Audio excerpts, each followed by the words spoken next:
오늘 이 시간 하나님의 은혜를 간절히 삼음으로 이 자리에 나왔습니다. 목자 잃은 양처럼 어찌할 바를 몰라 하나님의 긍휼을 구하는 주의 사랑하는 백성들 이 자리에 나왔사오니 성령 하나님께서 오늘 이 시간 임재하여 주시고 하늘의 문을 활짝 여사 하늘의 신령한 위로와 축복으로 함께하여 주시옵소서. 하나님의 은혜가 우리에겐 필요합니다. 하나님의 은혜가 아니면 우리는 살아갈 수 없음을 오늘 이 시간 고백하며 나아가오니 말씀 가운데 우리를 진리로 인도하시고 말할 수 없는 탄식과 고난과 고통 가운데 우리를 위로하여 주시옵소서. 오늘 이 시간 빈손으로 나오지 않고 하나님 앞에 정성껏 예물 드리는 손길이 있습니다.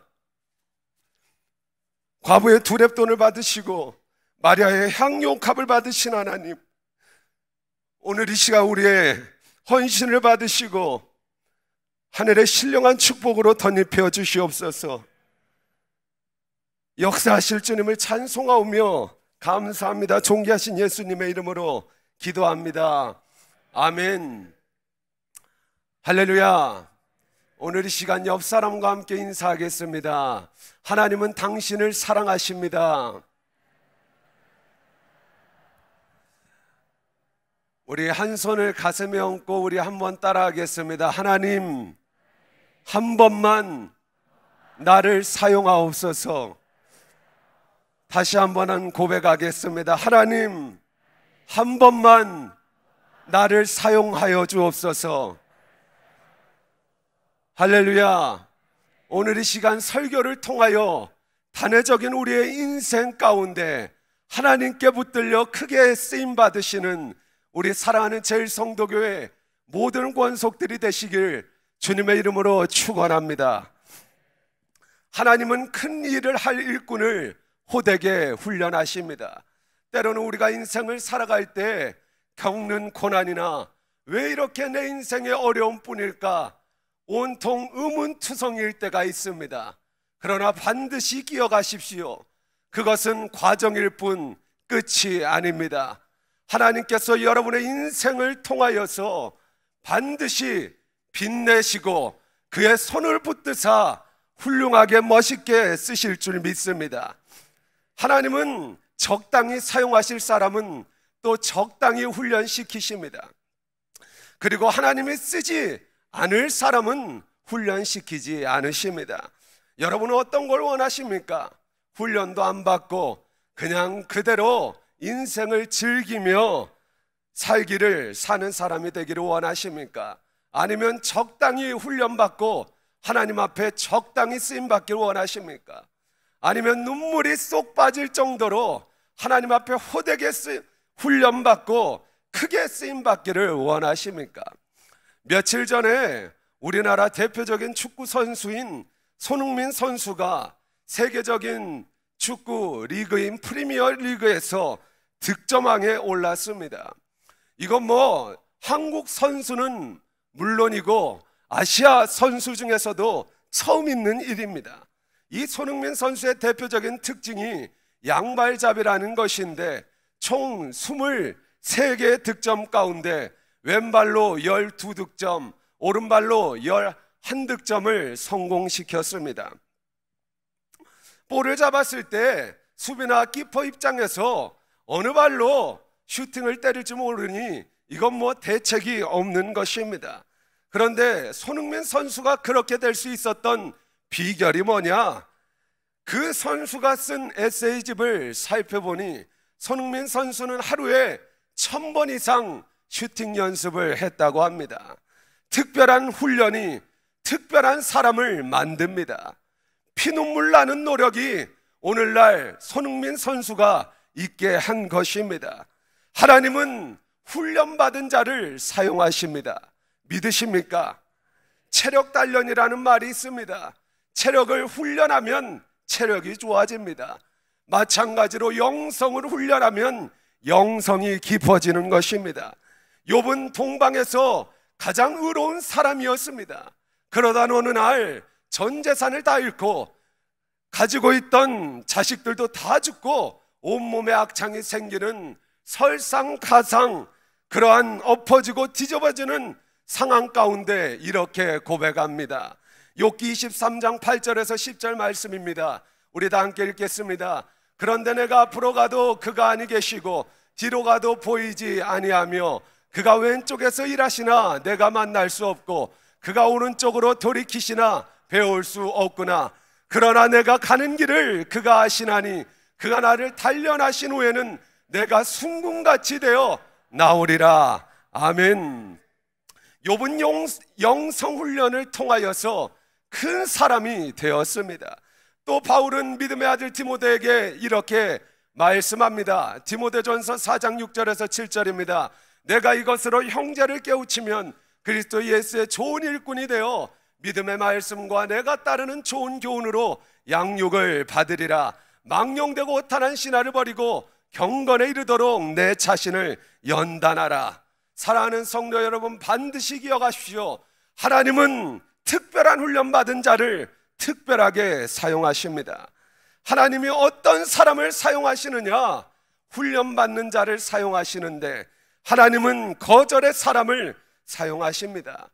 거절할 줄 모르는 사람은 하나님이 사용하지 않으십니다. 성경의 3대 인물이라고 하면 모세, 베드로, 바울입니다. 이 세 명의 특징은 거절입니다.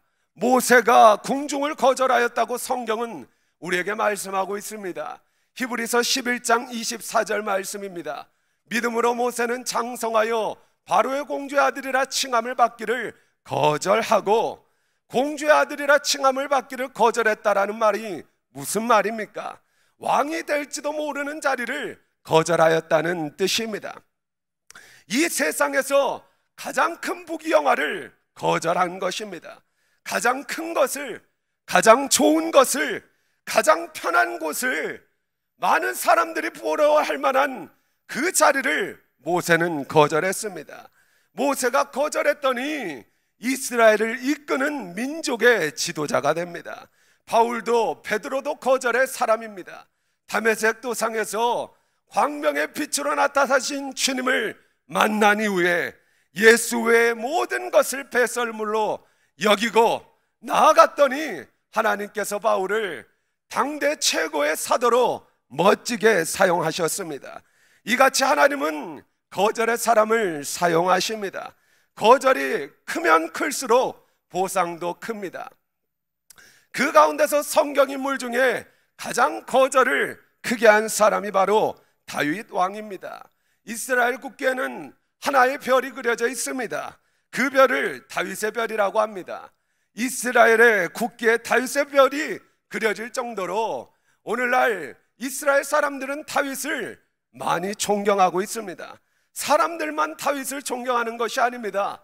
하나님께서도 다윗을 당신의 마음에 합한 자라 말한 것은 다윗 한 사람뿐이었습니다. 하나님께서 다윗을 들어 쓰셨는데 다윗은 네 가지 면에서 거절의 사람이었습니다. 첫째, 명예를 거절했습니다. 다윗의 생애는 명예를 거절함으로 시작되는 것입니다. 당대 최고의 선지자 사무엘이 하나님의 음성을 듣고 기름을 붓기 위하여 이새의 집으로 갑니다. 이새의 집에 갔더니 8명의 아들들 모두 다 들판에 나아가 양을 치러 나가고 없었습니다. 사무엘이 이새의 집에 가서 이들 중에 왕이 있으니 데리고 오라고 그 8명의 아들들을 불렀습니다.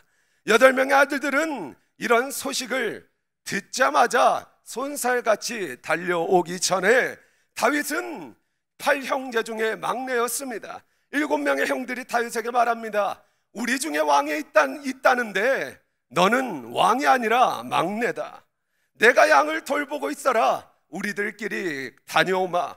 형들이 이렇게 말할 때도 다윗은 인정하였습니다. 그래서 혼자 양을 돌보고 있었습니다.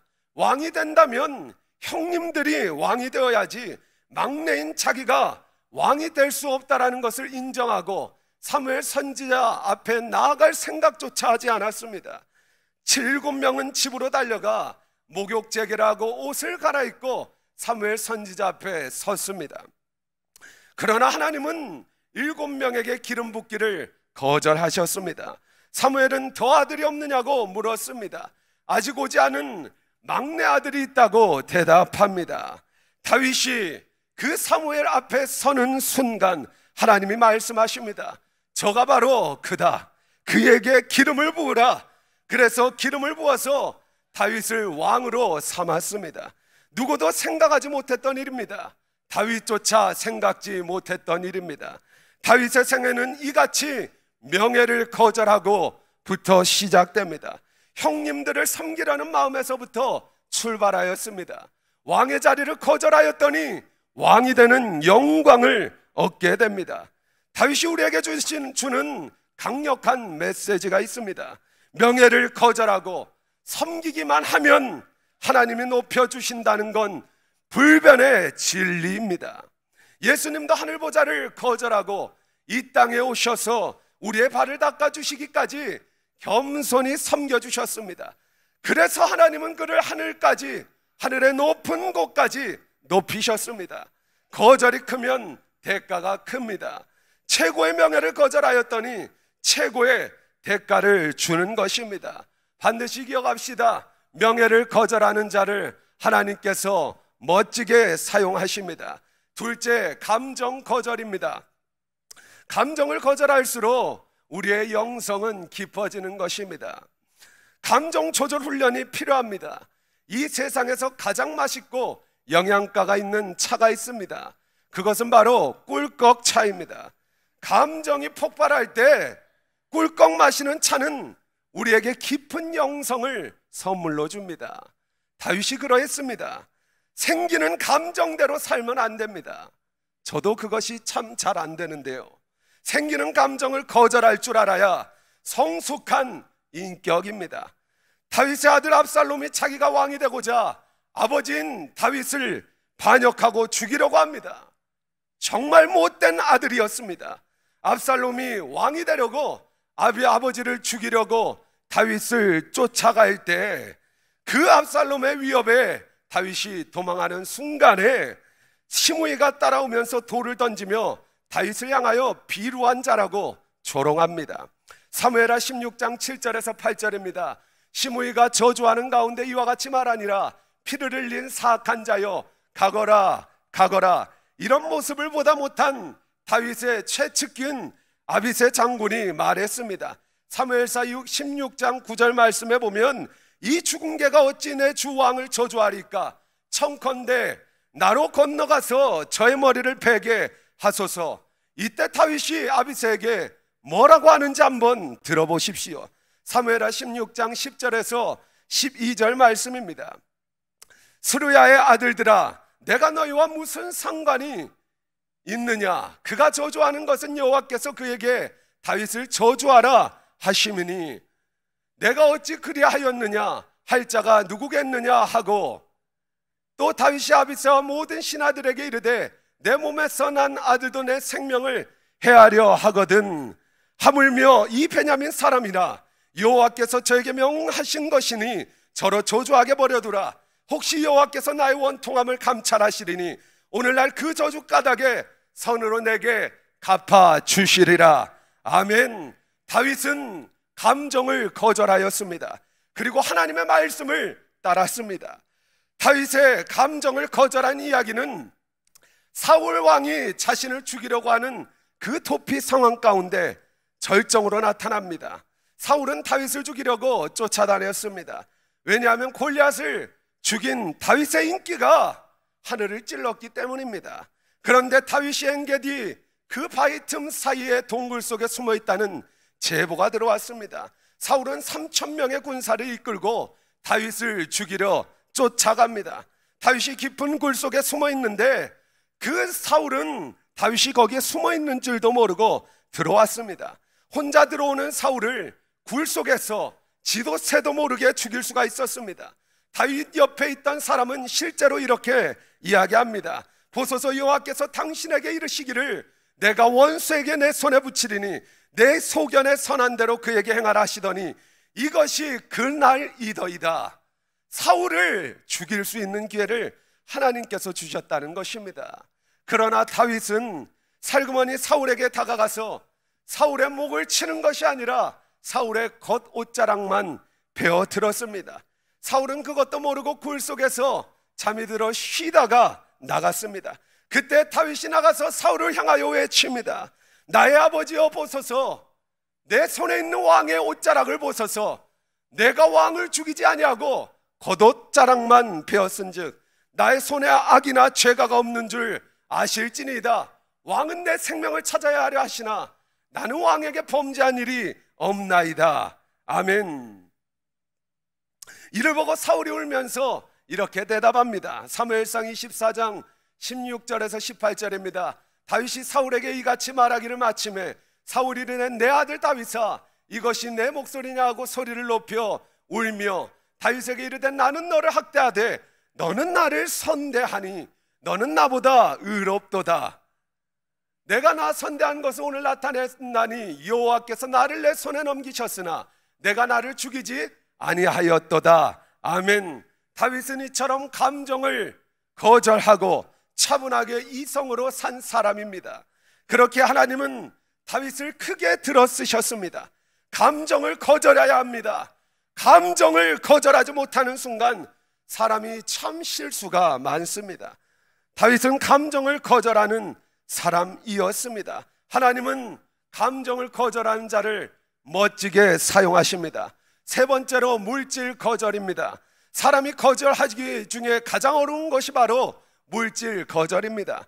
그러나 다윗은 명예 거절을 시작으로 물질 거절도 실행했습니다. 성경에 나오는 사람들 중에 하나님께 가장 많은 헌금을 드린 사람이 바로 다윗입니다. 그가 성전 건축을 위하여 금으로 하나님께 드린 것만 해도 900조 원이 되는 엄청난 헌금을 하나님께 드렸습니다. 상상조차 할 수 없는 엄청난 금액입니다. 다윗이 그렇게 많은 헌금을 드리면서도 하나님께 이렇게 고백합니다.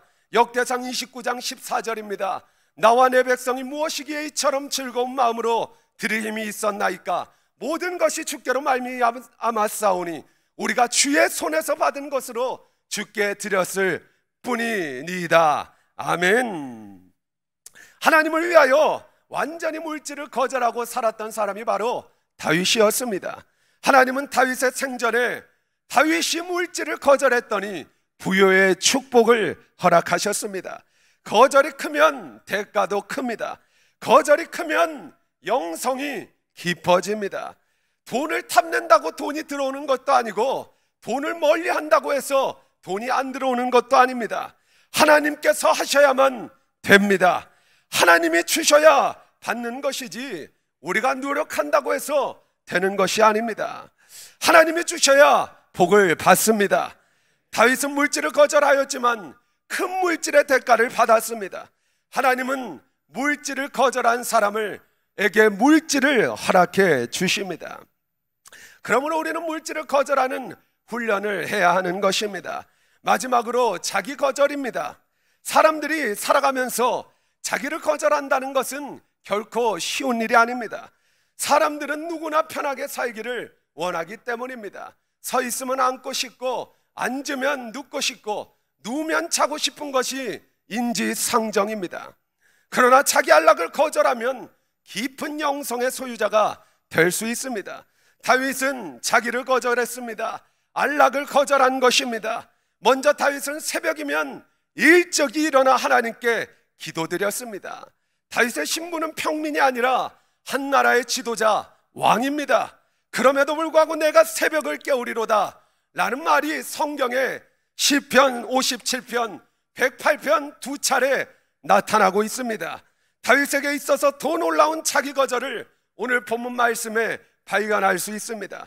다윗이 이제 나이가 들어 노년이 되었을 때 피가 다 식어서 잠자리에 들면 추워서 잠을 들 수가 없습니다. 이 자리에 좀 공감하시는 분들이 계실지 모르겠습니다.